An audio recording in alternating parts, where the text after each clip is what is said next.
नमस्ते बच्चों। आज हम हिंदी के गणाधन के बारे में कुछ जानकारी मालूमात कर लेते हैं। मैं आपका यह स्वागत करता हूँ। तो सुनो, सुंदरपुर गांव में रामदीन नामक किसान रहता था।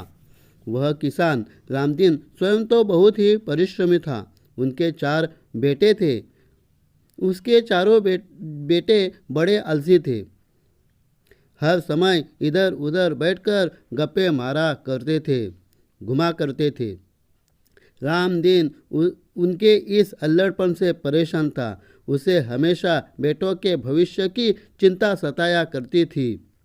वह दिन रात यह सोचा करता था कि बेटे अपना पेट कैसे पालेंगे। एक रात वह इन्हीं विचारों में खोया था। तभी उसकी पत्नी ने झिझकते हुए उसे एक उपाय सुझाया। उपाय सुनकर वह कुछ देर सोचता रहा, फिर एकाएक खुशी से उछल पड़ा।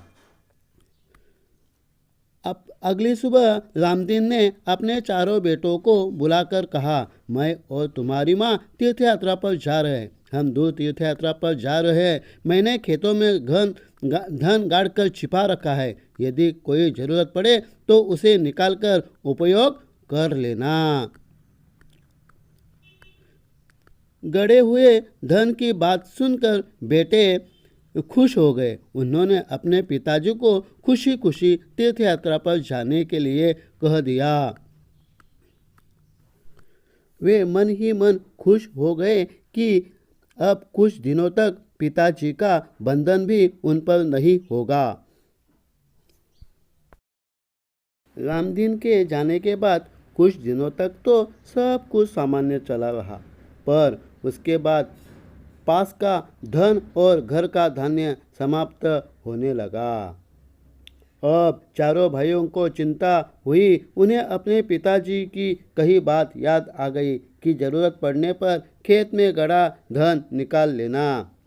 उन्होंने रात के समय खेत की खुदाई का काम आरंभ। वे 2-3 रातें खेत को खोदते रहे, पर कहीं भी उन्हें गड़ा हुआ धन नहीं मिला। रात भर के परिश्रम से वे थक चुके थे। जब वह सुबह निराश और हताश होकर वे चारों अपने घर लौट रहे थे, तभी रामदीन के परम मित्र हरिनाथ ने पूछा,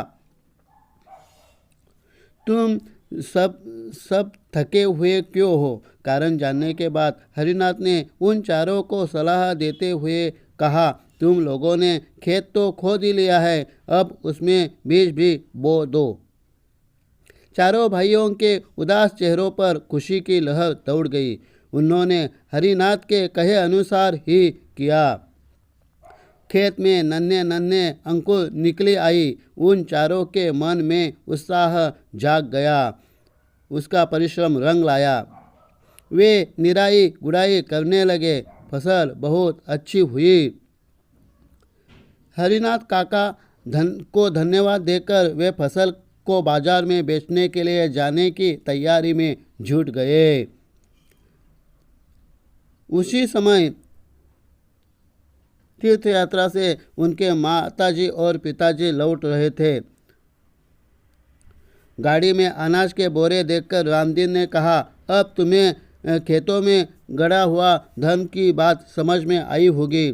चारों ने सिर हिलाकर स्वीकार किया और कहा, हाँ पिताजी, अब हम यह भी समझ गए हैं कि जीवन में परिश्रम के बिना कुछ भी संभव नहीं है।